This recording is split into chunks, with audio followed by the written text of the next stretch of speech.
बच्चों, happy mathematics to you all. तो जैसा कि आपको पता है, हमने लास्ट वीडियो में अपना सेकंड चैप्टर स्टार्ट किया था पॉलिनोमियल। आज जब हम इसकी सेकंड एक्सरसाइज करने जा रहे हैं तो मैं आपसे ज़रूर रिक्वेस्ट करूंगी कि पहला वाला वीडियो आप ज़रूर देखिए, जिससे आपको पॉलिनोमियल के बारे में सारी चीज़ें पता चल जाएँ। उसके बाद हम सेकेंड एक्सरसाइज स्टार्ट करेंगे। तो जैसे कि यहाँ देखिए कि हमने लास्ट वीडियो में डिस्कस किया था कि पॉलिनोमियल्स क्या होते हैं, कैसे उनको रिप्रेजेंट किया जाता है। आज हम देखेंगे कि उनकी वैल्यूज़ कैसे कैलकुलेट की जाती हैं। एक ही पॉलिनोमियल की वैल्यू डिफरेंट नंबर्स पे डिफरेंट आती है। जैसे कि मेरे पास यहाँ एक पॉलिनोमियल है 5x² - 3x + 7। लास्ट वीडियो में मैंने आपको बताया था कि पॉलिनोमियल की लेबलिंग कैसे की जाती है, जैसे कि p या q या कुछ भी, और उसमें जो वेरिएबल है वो यहाँ लिखा जाता है। तो इस तरह से अगर मैं इसको लिखूँ तो ये पॉलिनोमियल हो गया px = 5x² - 3x + 7। अब मुझे इस पॉलिनोमियल की वैल्यू कैलकुलेट करनी है 1 पे। तो इसका मतलब ये हुआ कि जहाँ जहाँ x है वहाँ वहाँ मुझे 1 रिप्लेस करना है। तो x कहाँ है? सबसे पहले तो ये px में x है, सबसे पहले हम यहाँ लिखते हैं p1। अब इस पॉलिनोमियल में 5, फिर 1² फिर 3 × 1 + 7, तो ये बन गया 5 - 3 + 7, यानी कि 5 - 3 2, 2 + 7 9 इसका आंसर हो गया। तो इस पॉलिनोमियल की वैल्यू 1 पे 9 आई।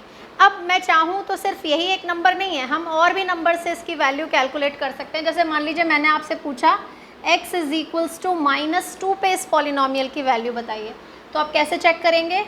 यहाँ पे मैंने -2 रिप्लेस किया, जहाँ जहाँ x है वहाँ सब जगह मुझे -2 रिप्लेस करना है। सबसे पहले px में जहाँ x था वहाँ मैंने -2 रिप्लेस किया। अब आगे करते हैं 5 - 2² -3 × -2 + 7, तो ये बन जाएगा 5 × 4 माइनस और माइनस मिलके +6, 5 4 = 20, और ये हो गया हमारा 20 + 13 यानी कि 33। तो एक ही पॉलिनोमियल की डिफरेंट नंबर्स पे डिफरेंट वैल्यूज़ आती हैं, और हम जितनी मर्जी आए उतनी वैल्यूज़ यहाँ पे कैलकुलेट कर सकते हैं। बस हमें नंबर रिप्लेस करते जाना है और उसकी वैल्यू कैलकुलेट करती जानी है। तो इस तरह से हम वैल्यू ऑफ पॉलिनोमियल के क्वेश्चन सॉल्व करेंगे। अब जो सेकंड टाइप ऑफ क्वेश्चंस इसमें आते हैं वो है ज़ीरोज़ ऑफ द पॉलिनोमियल। तो नाम में ज़ीरो है पर ज़ीरो पुट नहीं करना है, ज़ीरो ऐसी वैल्यू पुट करनी है कि जिससे उस पॉलिनोमियल का आंसर ज़ीरो आ जाए। तो इसमें जो आपके क्वेश्चंस बनेंगे वो 2 तरह के होंगे। सबसे पहले हमें कोई भी पॉलिनोमियल देके पूछा जाएगा कि क्या इसका ज़ीरो जो नंबर्स गिवन है उनमें से कोई है। जैसे मैंने आपको एक पॉलिनोमियल दिया, मान लो x + 2, और मैंने आपसे पूछा कि 2n - 2, ये जो 2 नंबर हैं क्या ये इसके ज़ीरो हैं? तो ज़रा चेक करते हैं। सबसे पहले इस पॉलिनोमियल को मैंने नाम दिया px = x + 2। अब मैं इसको 2 से चेक करने जा रही हूँ, तो मैंने यहाँ 2 लिखा, 2 + 2 मेरे पास आंसर आ गया 4। ये आंसर मेरे पास ज़ीरो नहीं आया। अब ये इसकी वैल्यू तो आ गई, पॉलिनोमियल px = x + 2 की 2 पे जो वैल्यू है वो 4 है, लेकिन ये नंबर इसका ज़ीरो नहीं है क्योंकि इसको रिप्लेस करने से आंसर ज़ीरो नहीं आया। तो अब दूसरा नंबर चेक करते हैं। अब की बार मैंने रिप्लेस किया -2 + 2 ज़ीरो हो गया, यानी ये जो नंबर है -2 ये स्पेशल नंबर है। -2 एक ऐसा नंबर है जिसके रिप्लेस करने से हमारे पॉलिनोमियल का आंसर ज़ीरो आ गया है, इसलिए -2 जो है वो कहलाएगा zero of the polynomial, zero of polynomial px। तो इस तरह से हमारे जो टाइप 1 क्वेश्चन है उसमें नंबर्स दे के हमें चेक करना होगा कि वो ज़ीरोज़ हैं या नहीं, और टाइप 2 क्वेश्चंस जो बनते हैं उसमें हमें खुद से कैलकुलेट करना होगा कि हम zeros of the polynomial calculate करें। साथ ही एक बात जो मैंने लास्ट वीडियो में भी बताई थी, मैं फिर से बताती जाती हूँ, इस पॉलिनोमियल की डिग्री है 1। ये 1 डिग्री का पॉलिनोमियल है, और आपसे आपको ध्यान रखना है जो 1 डिग्री के पॉलिनोमियल होते हैं उनमें नंबर ऑफ़ ज़ीरोज़ भी 1 होते हैं। अगर हमारा पॉलिनोमियल 2 डिग्री का है तो उसके नंबर ऑफ़ ज़ीरोज़ भी 2 होंगे। अगर हमारा पॉलिनोमियल 3 डिग्री पॉलिनोमियल है तो उसके मैक्सिमम नंबर ऑफ़ ज़ीरोज़ भी 3 होंगे, मैक्सिमम, ठीक है। 1 2 3 कुछ भी हो सकते हैं पर मैक्सिमम 3 हो सकते हैं। तो इस तरह से हमारे पास जो भी पॉलिनोमियल आए हम उसकी डिग्री डिसाइड करेंगे, और डिग्री पता चलते ही हमें ये भी पता चल जाएगा कि उसमें कितने ज़ीरो हैं। जैसे मुझे पता है x प्लस 2 की डिग्री 1 है, इसका मतलब इसका एक ही ज़ीरो पॉसिबल है और वो ज़ीरो -2 है। तो अब आप कोई भी दूसरा नंबर इसमें रिप्लेस करके देख लें और कोई ऐसा नंबर नहीं है जो इसको ज़ीरो बना देगा। वो क्यों? क्योंकि इसकी डिग्री क्या है? 1 है। तो अब हम आते हैं कि अगर हमें खुद से ही ज़ीरोज़ निकालने हो तो कैसे निकालें। जैसे मैंने एक पॉलिनोमियल दिया आपको 2x + 1, नाम है, मान लीजिए p हम कई बार यूज़ कर चुके हैं इसलिए मैंने इस पॉलिनोमियल को नाम दिया qx, और मैंने कहा कि इसका ज़ीरो ऑफ द पॉलिनोमियल हमें कैलकुलेट करना है। तो अब कैसे करेंगे? क्योंकि हमें ऐसा आंसर ढूंढना है जिससे इसका आंसर ज़ीरो आ जाए, तो हम पहले से ही क्या लिख के चलेंगे? qx = 0। अब qx की जगह हम अपना जो पॉलिनोमियल है 2x + 1 वो रिप्लेस कर देते हैं। तो ये बन जाएगा 2x + 1 = 0। तो जैसे लीनियर इक्वेशन सॉल्व करते हैं बिल्कुल वैसे ही आपको इसको सॉल्व करना है। तो x = आ गया हमारे पास -1/2।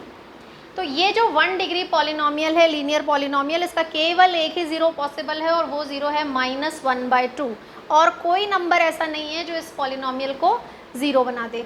तो इस तरह से हम value of the polynomial and zeros of the polynomial calculate करते हैं। तो अब हम इसकी एक्सरसाइज सॉल्व करेंगे जिससे आपको इस तरह के क्वेश्चंस अच्छे से क्लियर हो जाएं। तो पहले दो क्वेश्चन जो एक्सरसाइज में आपको नज़र आ रहे हैं ये वैल्यू ऑफ द पॉलिनोमियल पे बेस्ड है। जैसे कि मैंने अभी आपको निकाल के दिखाया था कि किसी पॉलिनोमियल की वैल्यू कैसे निकालनी है, बिल्कुल वही चीज़ यहाँ इन दोनों क्वेश्चंस में अप्लाई हो रही है। जैसे कि क्वेश्चन नंबर 1 में एक पॉलिनोमियल दिया है और 3 डिफरेंट x की वैल्यूज़ पे हमें उसकी वैल्यू कैलकुलेट करनी है। तो सबसे पहले हम इस पॉलिनोमियल को नाम दे देते हैं px। px = 5x - 4x² + 3, और अब मैं इसकी वैल्यू कैलकुलेट करने जा रही हूँ सबसे पहले ज़ीरो पे। That is p0 = 5 × 0 + 4 × 0 square + 3 minus है, सॉरी।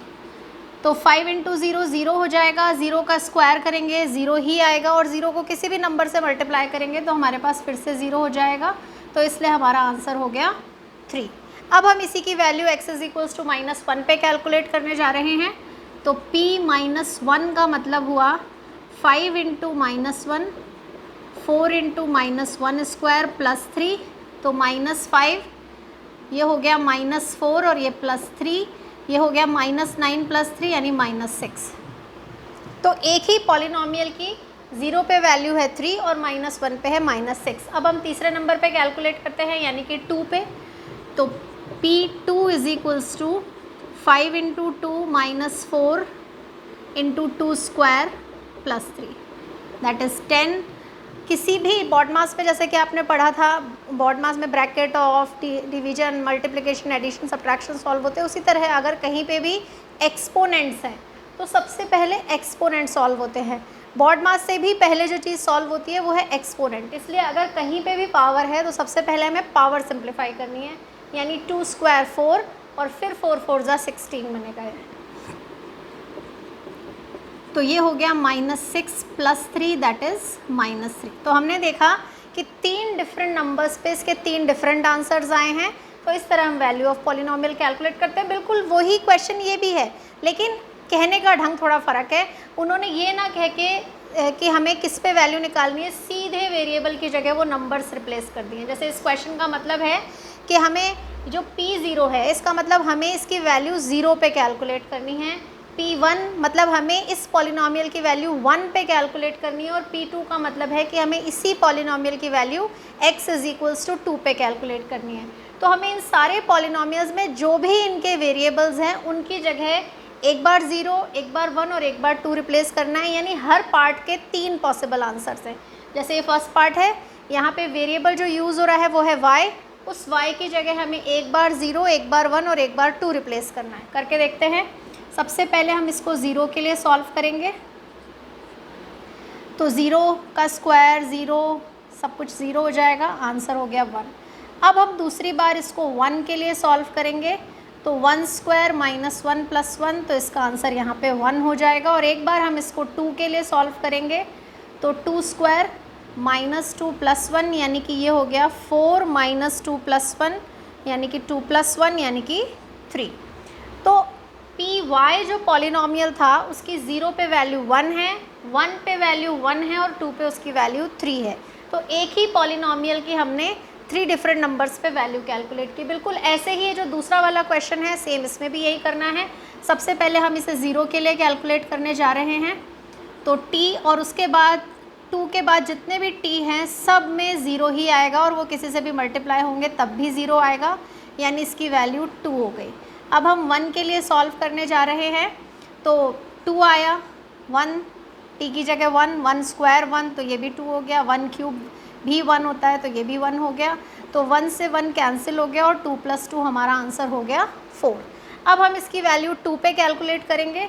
तो हमने यहाँ पे 2 रिप्लेस कर दिया, 2 + 2 + 2 और अब की बार 2 स्क्वायर सॉल्व करना है और फिर यहाँ पे 2 क्यूब करना है। तो 2 + 2, ये 2 स्क्वायर 4, 4 2 = 8 और ये भी 8, तो 8 से 8 कैंसिल हो गए और हमारा आंसर अगेन 4 आ गया, यानी हमारे दोनों नंबर्स पे एक ही आंसर आ रहा है, दैट इज़ 4।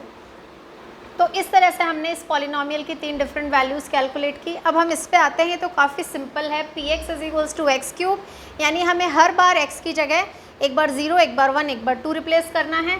तो जब हमने इसमें 0 रिप्लेस किया तो आंसर 0 हो जाएगा, जब हम इसमें 1 रिप्लेस करेंगे तो 1 हो जाएगा और जब हम 2 रिप्लेस करेंगे तो 2⁻³ यानी कि आंसर हो जाएगा 8।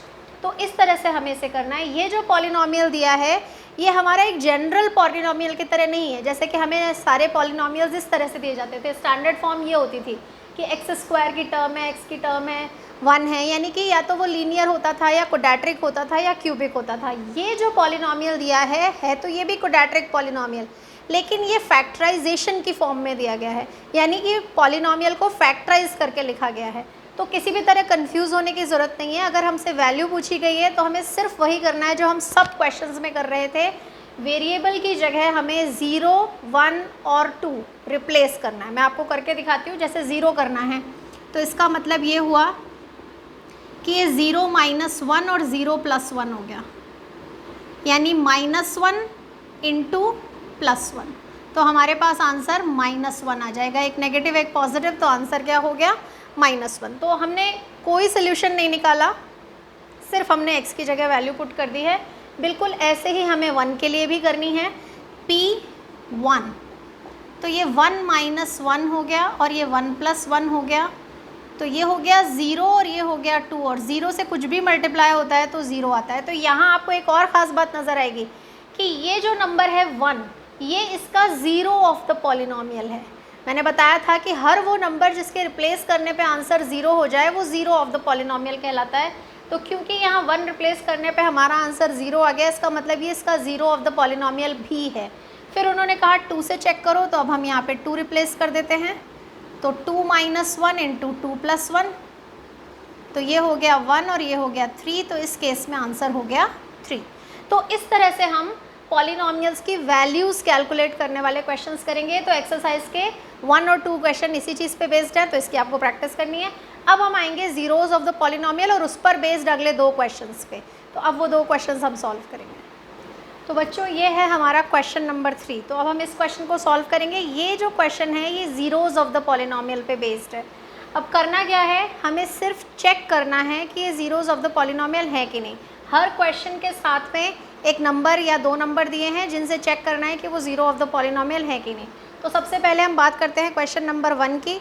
वहाँ पे दिया गया है एक पॉलिनोमियल 3x + 1 और उससे हमें -1/3 पे चेक करना है। तो वैल्यू डालेंगे, जैसे हम अभी पिछले क्वेश्चन में वैल्यू रिप्लेस कर रहे थे, बिल्कुल वैसे इसमें भी वैल्यूज़ रिप्लेस करनी है। तो यहाँ पे मैंने रिप्लेस किया -1/3 x की जगह। तो जैसे ही मैंने -1/3 रिप्लेस किया, ये 3 से 3 कैंसिल हो गया, तो यहाँ बचा रह गया -1 और यहाँ +1, आंसर हो गया 0। तो हम कहेंगे येस दिस इज़ द 0। तो क्या पता चला हमें कि यहाँ ये जो नंबर है -1/3 ये इस पॉलिनोमियल का 0 है।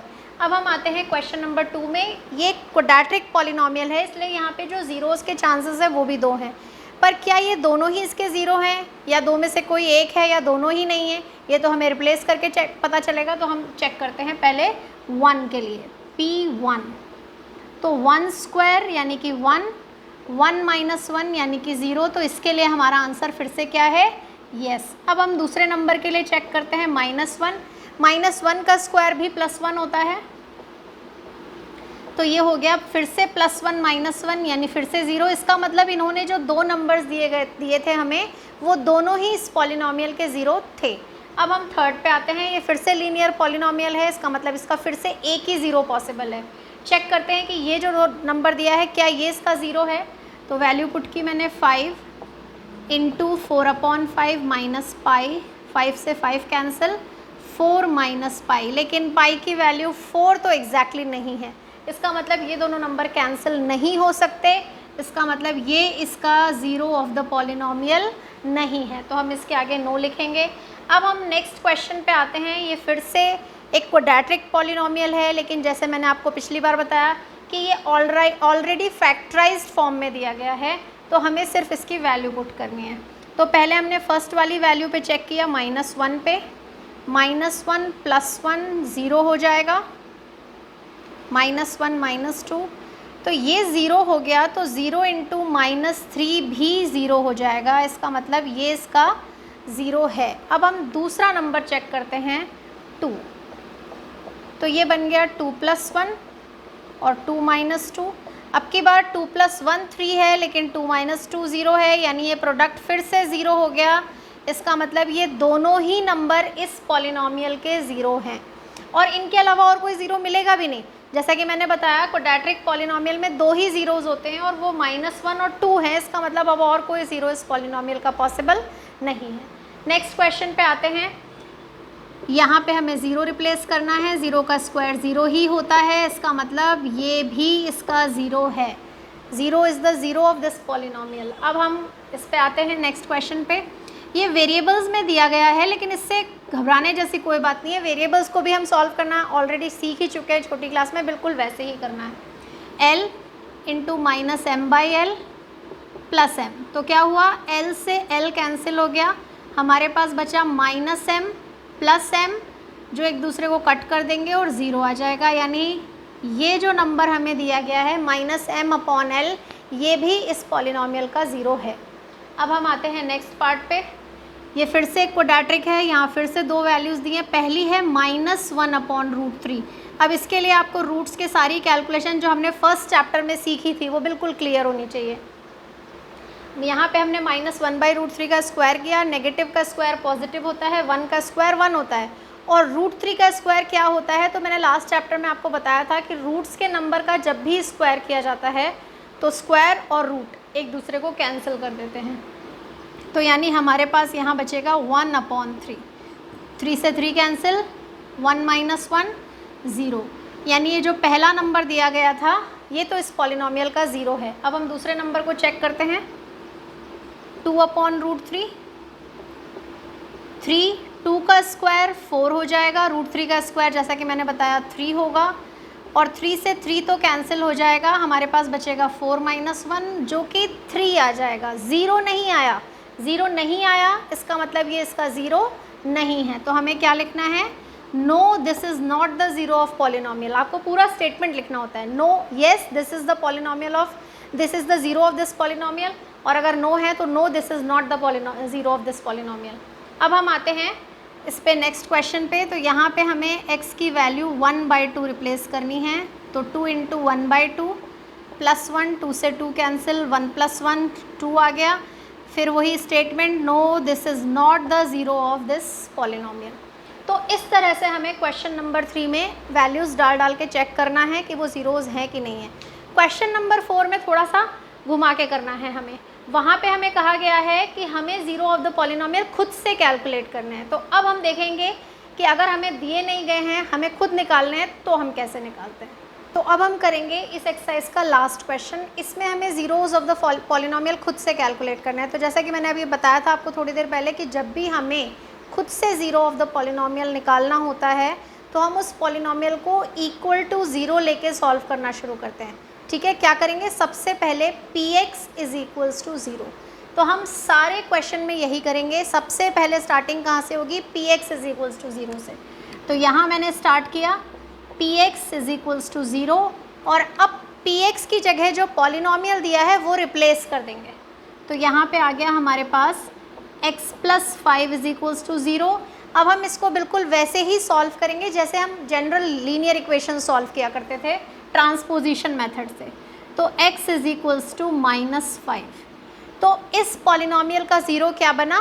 -5। -5 वो नंबर है जिसे हम यहाँ रिप्लेस करें तो ये ज़ीरो हो जाएगा। ध्यान से चेक कीजिए, अगर मैंने यहाँ x की जगह -5 डाला तो -5 + 5 एक दूसरे को कैंसिल कर देंगे और ज़ीरो आ जाएगा।